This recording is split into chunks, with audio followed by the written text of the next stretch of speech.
मोगरा एक ऐसा पौधा होता है जिसे ज़्यादा न्यूट्रिशन की ज़रूरत होती है। ये वो पौधे हैं जिन्हें रेगुलरली आपको खाद देना ही पड़ता है। बिना खाद और बिना उचित पोषण के ये पौधे अच्छी फ्लावरिंग नहीं करते हैं।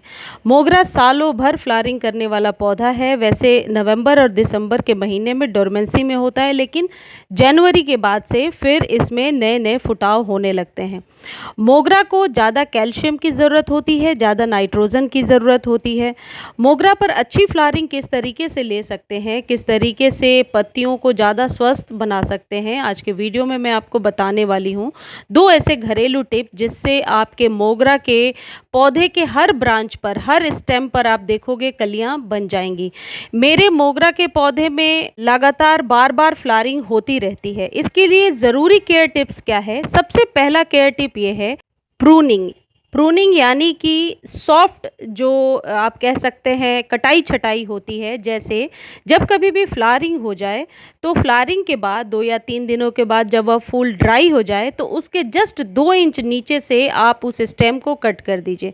यदि आप कट नहीं करेंगे और वो फ्लावर अपने आप मुरझा कर गिर जाएगा तो वो स्टेम सूखने लगेगा और उस स्टेम पर फिर कभी फ्लावरिंग नहीं होगी। मोगरा की एक खासियत है कि हमेशा नए स्टेम पर ही फ्लावरिंग होती है।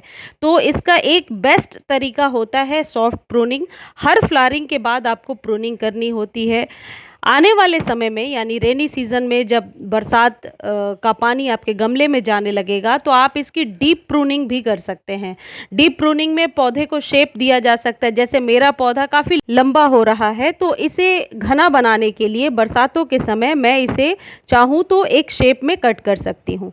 तो जो सॉफ्ट प्रूनिंग है वो पूरे साल आपको मोगरा में करना है, यानी कि जब फ्लावरिंग होगी उसके बाद 2 इंच नीचे से स्टेम को कट कर देना है। लेकिन जब आप डीप प्रूनिंग करना चाहते हैं यानी शेप देना चाहते हैं या पौधे को ज़्यादा घना बनाना चाहते हैं तो आपको रेनी सीजन तक वेट करना होगा। दूसरी इम्पॉर्टेंट चीज़ है मोगरा में टाइलिंग यानी कि गुड़ाई करना। आपके मोगरा का पौधा चाहे ज़मीन में लगा हो या फिर प्लास्टिक के गमले में लगा है या फिर मिट्टी के कंटेनर में लगा है, मेक श्योर कि ये बड़े कंटेनर में लगा हो, यानी कम से कम 8 से 10 इंच का कंटेनर हो। या फिर इसे यदि ज़मीन में लगा रखा है आपने तो ये ज़रूरी चीज़ होती है जो मैं करके दिखा रही हूँ, ये है टाइलिंग यानी कि गुड़ाई। गुड़ाई करना बहुत ज़रूरी है, नहीं तो पौधे में ऑक्सीजन रूट्स तक नहीं जा पाते और कई बार रूट फंगस का शिकार हो जाता है। तो ये जो तरीका है ये आप अपने सभी पौधे के साथ अपनाएंगे, यानी कि पौधे में टाइलिंग आप हर एक 15 दिनों पर करें, लेकिन बरसातों में हर एक बारिश के बाद आप कर सकते हैं। बस एक ही चीज़ इसमें ध्यान रखना आप कि मिट्टी जब थोड़ी सी ड्राई हो तभी गुड़ाई हो सकती है, गीली मिट्टी में गुड़ाई नहीं हो सकती।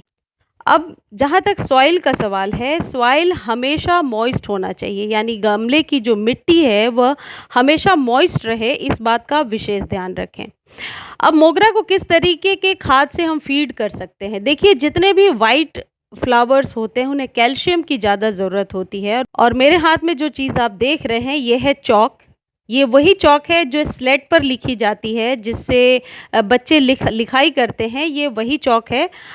इसे बहुत आसानी से आप 30 से 35 रुपए में 10 या 20 चॉक का आप एक डब्बा किसी भी स्टेशनरी से ले सकते हैं और इसे 1 इंच आपको मिट्टी में दबाना है। अब यदि आपका पौधा ज़मीन में लगा हुआ है तो कम से कम 4 चॉक, जितना बड़ा मैंने आपको दिखाया, उसे रूट से कुछ जगह छोड़ करके 4 आप डालेंगे।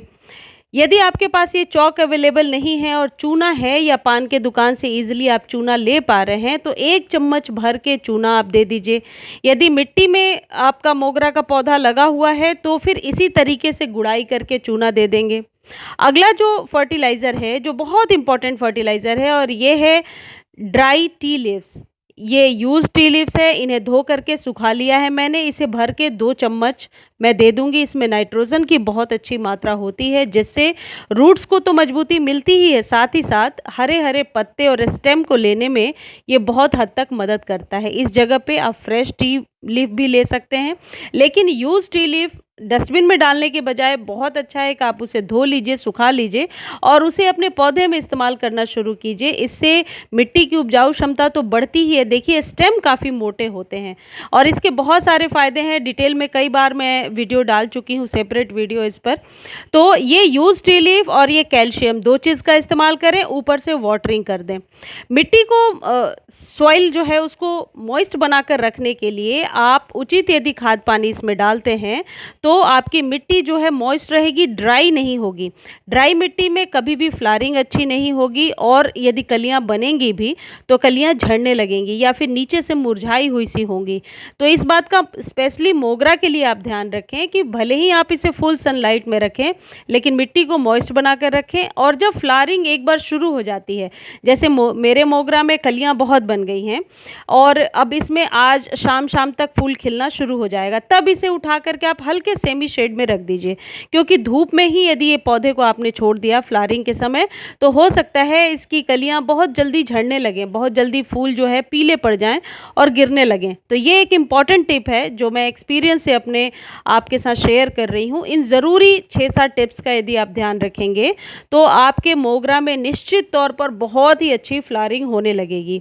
मोगरा फुल सन का पौधा है लेकिन एक बार जब फ्लावरिंग होने लगे इसे शेड में रखिए, पानी डेली दीजिए, फर्टिलाइज़र जो मैंने बताया वो दे दीजिए और प्रूनिंग और टाइलिंग का ध्यान रखिए। आपके मोगरा में भी बहुत अच्छी फ्लावरिंग होने लगेगी। मुझे उम्मीद है आज की वीडियो आपको बहुत अच्छी लगी होगी। जानकारी अच्छी लगती है तो चैनल को लाइक शेयर सब्सक्राइब कीजिए और हाँ, इससे रिलेटेड कोई भी जानकारी चाहिए आप कमेंट सेक्शन में लिख दीजिए। जितनी जल्दी हो सकता है मैं आंसर देने की कोशिश करती हूँ। मोगरा की यदि आप कटिंग लगाना चाहते हैं तो अपने ही किसी गमले से पुराने स्टेम को ले लीजिए। स्टेम की लंबाई चौड़ाई जो भी हो लेकिन स्टेम कम से कम 6 महीना पुराना हो, उसे कट कर दीजिए और उसके जड़ों को थोड़ी देर तक एलोवेरा जेल में भिगो कर रखिए और फिर नॉर्मल गार्डन सॉइल में लगा दीजिए। बरसात में अपने आप ही ग्रो हो जाएगा।